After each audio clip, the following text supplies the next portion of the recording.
Hello and welcome to Talkin' Tabletop. This is our next in the series of top 5 genre board game videos. Joining me as always, Dan McKinley, and I, of course, Trevor, resident board game enthusiasts, game gurus, whatever term you prefer. This week we are talking about co-op games. Games that you play solely with a team of friends. So essentially you all either win together, lose together. We are also including games with defectors. Yeah. Just for argument's sake, so that we don't run into a deck building issue, right. Like last week. So. Yeah, and also just to add on to that, these co-op games, even if they did have a defector, there is variations or in the rules where it is fully co-op. Yeah. That's options as well. So if that was an option, it's probably considered for our list. So why don't we start off with you? So number 5 for me is going to be a game by Matt Leacock. I consider them kind of the same game. Essentially, one is kind of just the continuation of another. Forbidden Island and Forbidden Desert by Gamewright. Games come in a tin. In one of them, you're trying to get off the Forbidden Island. In one of them, you're trying to get out of the Forbidden Desert. But the Forbidden Desert specifically is kind of eked out to be more my favorite just because it does come with the airship that you're building as you play, and the board doesn't disappear as you play it. Yeah, they're great games. They're amazing. Great designer. Yeah.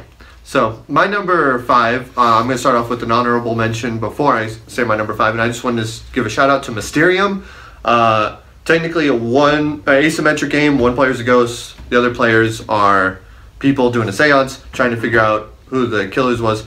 Amazing game, beautiful artwork. But my actual number 5, which is also an amazing co-op game with amazing artwork, Dead of Winter. That's what we had to classify the defector with because there could be a traitor as a win condition. But in essence, it is still a cooperative game. For the most part, fully co-op. You are defending the compound against zombies.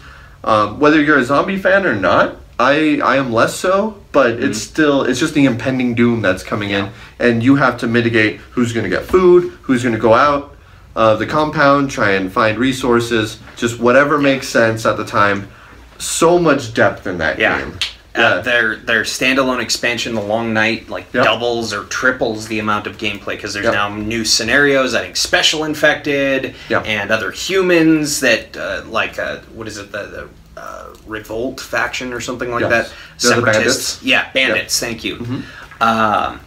Just tons and tons of replayability. If you like Walking Dead, this is essentially like Walking Dead, the board game. Yeah. In essence, except for the actual Walking Dead, the board game, which is nothing like this. Well, there's 2 of them, and they're both, from what I've heard, not as good as Dead of Winter. They're Walking Dead in name alone. And this is Walking Dead in theme, but not in name. Exactly. And there is a new expansion that's coming out too that they announced this year, where you could take both of the base sets and have warring factions against each other. Yeah. That's insane. Two competing factions. It's technically competition and cooperative. You can have the Rick and the Negans. Yeah, exactly. I've never seen the show. Neither have I. Number 4 for me is another game by Matt Leacock, oddly enough. This one is by Z-Man Games, I want to say. Pandemic. Of course, if you have played the mobile app, you are familiar with this. If you have played the board game, then good for you. You are playing as geneticists trying to stop the spread of disease throughout the world. Really, really tense game. And it is one of those that can be lost in an instant. Like, everything seems to be going fine, and then in a turn it's, oh god, what happened? Yeah. So really, really fun one. Plus, you can get upgrade kits for anthropomorphized germs. Yeah. And what's great about his design on that is it doesn't just stop with you being nervous. Once you start getting a hang of it, it ramps up the difficulty and accelerates it. So you're always on edge. Yeah. It just gets more and more difficult as you go. Yeah, such a great design. Matt Leacock, awesome guy. My number 4 is Time Stories, which is kind of a storytelling game in a way, but it is fully co-op. Basically, we're all part of the Time Police, and this has been long in the future where time travel has not only been created and invented, it's heavily abused by people just going back and doing all willy-nilly. And we are the Time Police trying to go back to a place where there's a temporal fault, and we have to figure out what it is, and then solve it. Find a way to solve it using the time people. Think Quantum Leap style. We actually embody the people of the time. Yeah. And it's what's brilliant about it. There's my favorite part. You lift up the card of whatever room you're in or whatever feature you're going to. You have to read it to yourself, and then place it down. And only then are you allowed to tell the other players what you experienced. Yeah. And time is in your own words. You can't in your own words. Yeah. You can't just say like it said X, Y, and Z. Right. Yeah. And I'm not a storytelling gamer, but this brought that out in us. Yeah. Yeah. It's such a great. I played every expansion till now. Playing another one tons of tonight, modules. So. There's more coming out this year. It's essentially almost like a gaming console, and you add each one of these new modules as kind of like a new game in your game system. And now, and I'm not going to give away spoilers, but they do relate to each other in a very neat way too. And so, like, if you actually play out all the campaigns, you're in for a real treat. And I get genuinely excited every time a new expansion comes out. One of the few games I do. Nice. So, time stories. Yep. So number 3, we're actually both going to talk about this one because it happens to be the same game. Castle Panic by Fireside Games, designed by Justin DeWitt, longtime friend of the Well Played channel. Yep. So if you are familiar with the Castle Panic series, great tower defense board game in which you have a tower in the center with walls surrounding, and you have impending various awful things coming in to the kingdom that you have to try to kill before they crush your castle. Everyone's working together, playing out archers and knights and swordsmen to kill off these bad things, and the goal is to just survive. Yep. That's it. Like, you kill off the monsters and survive, and you win. Yep. Absolutely, yeah. It's brilliant how it ended up working because it's so well balanced that you're constantly fighting off this hordes of enemies that you just always barely make it if you do. And every expansion that he's made for it adds a whole bunch of bad stuff and then a whole bunch of really cool stuff to combat it. Like, he's always had that awesome balance. Yeah. So every level you have all these modules that add on to it. For every perk, there is also a negative that's equally give and take. Yeah. And then they also do add rules to let you know how to use each expansion together. So it's not just like you play Castle Panic with the Wizard's Tower or with the Dark Titan or with Engines of War. Like, they've got in the rule book how to play with all of them. Which monsters to trade out, which ones to use in which case. Of course, it's all up to you. If you want to make it harder, dump them all in the box. But yeah, that's that's a scary game. All right, thanks, Justin. Yeah. All right. So that was our number 3. My number 2 is a game designed by Antoine Bauza, and I believe it's published by Funforge. It is one of the tiniest games that I have seen, like board game status. It is Samurai Spirit. So it's essentially, it is Akira Kurosawa's The Seven Samurai, but in board game form. You have a little village on a board about that big, and there are villagers, houses, and walls that are being threatened by impeding bandits, and you, playing as the samurai, are figuring out how to take them on and adjusting this combat slider. When you reach a certain point, you get to do a ki, which is a special move, and when you take a certain number of wounds, you transform into your animal form. So it's really cool to see, like, you'll have this swordsman, very, very highly stylized game, and you'll have a swordsman transform from, wielder of a sword to now he's a tiger man. Yeah. So, very cool. So Samurai Spirit. Really fun game. Yeah, Samurai Spirit was really fun. Also, Antoine Bauza means it's non-language dependent. So if you speak Japanese or Spanish or English or Venusian, everyone can play it because it all depends on symbols and not on letters. That's right. So my number 2 is a game that I really did not think that I was going to like when I first played it. It was Pathfinder, the adventure card game. At first, I wasn't a fan of D&D or Pathfinder or anything like that, so I figured, well, let's just try a card game version of it. And then I read the rules. It's like, oh, it's just adding stats, chucking dice, hope for the best. Wow, countless hours I put into this game. It's not so much story driven as like Time Stories is, but I've played probably more hours of Pathfinder, the adventure card game, than nearly almost any game other than my number one up here. Yeah. I put more hours into, and I still enjoy it. I still love bringing it to the table. Me and one of my good friends have been playing it straight through all the way, and yeah, it's just we're not even worried about hitting the end to retire our character. It's just that we have so many stories to tell about it now. And you're not an RPG guy at all. No, not at all. And this was my solution to that. Yeah. I mean, I don't need to tell stories, but it has all the same lore. It has the same scenarios, and the way it works is just really simple for a gamer, a board gamer, to come across, and somebody who's not as familiar with RPGs like myself. It's all the fun of Pathfinder, the RPG, but you don't need a dungeon master because everything is laid out in cards.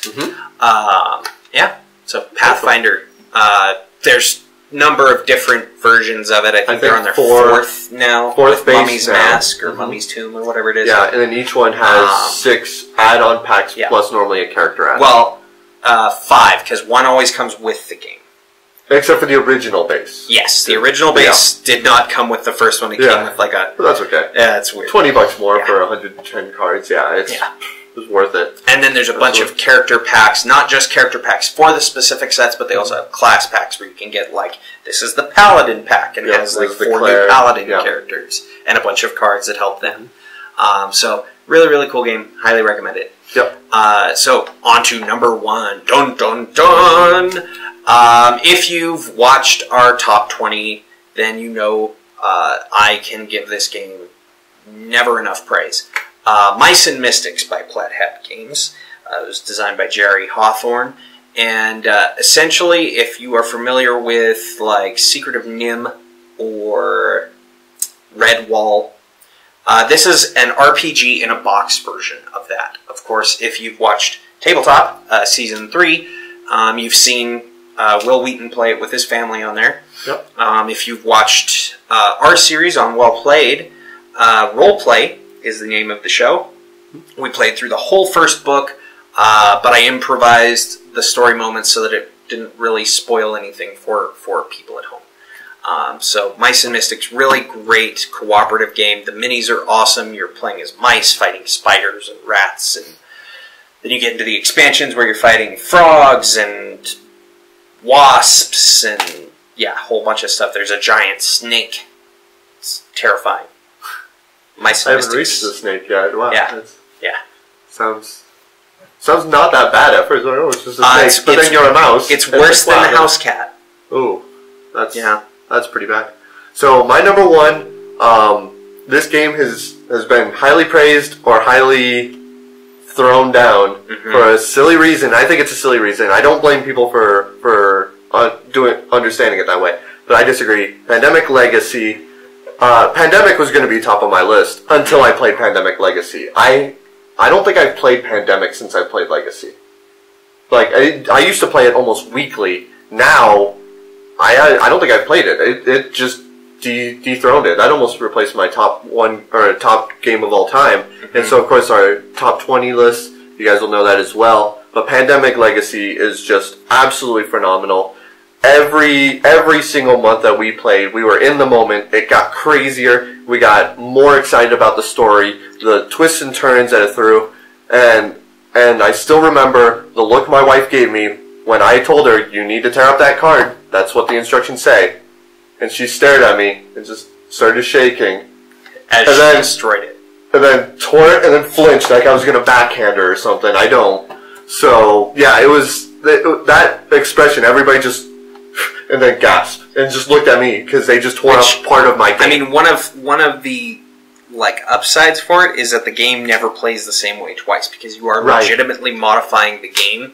However, that is also usually the gripe that he mentioned that people have. It's that you haven't played Pandemic since you got Pandemic Legacy. But you probably haven't played Pandemic Legacy since you finished playing Pandemic Legacy. But I got about 30-some hours out of it, which is more than I get for most games, really. Yeah. I mean, every time we played it, it was an hour and a half, and that's assuming we beat each month. Playthroughs. 12 to 24. Yeah. If you win every month, which you certainly won't, it's a minimum of 12.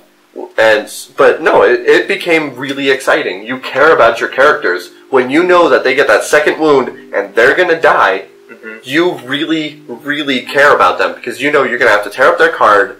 All this time that you've invested, you feel emotionally sad. Yeah. And we've had to do that, and it's like... But at the same time, we now have a piece of artwork, as far as I'm concerned, of that board being modified. I don't want to play it anymore. How it looks right now is amazing. And it's take the whole thing, frame it with all the torn up cards and pieces that have been destroyed, put it all in a giant frame and hang it above your mantle. But facing the wall, of course, because you don't want to give spoilers. But yeah, of course, yeah, just hanging up there, facing the wall. There you go. Put on the back of like the. And I believe season 2 is coming soon. Yes, it should be coming out by Gen Con or SNSU. If you enjoyed season 1 of Pandemic Legacy, which there is the red and the blue box, my understanding is they're the same... Black and yellow this time. Okay. Yeah. But my understanding is they are the same game. It just allows you to play through it a second time. Yeah. So you could have one for one group, one for another. Yeah. Yeah. And I've seen people do that. Season 2, coming soon. But with that, this has been Talking Tabletop, our top 5 favorite co-op games. Yep. So until next time, we will see you guys for the next video. Yeah, the next video. Thanks.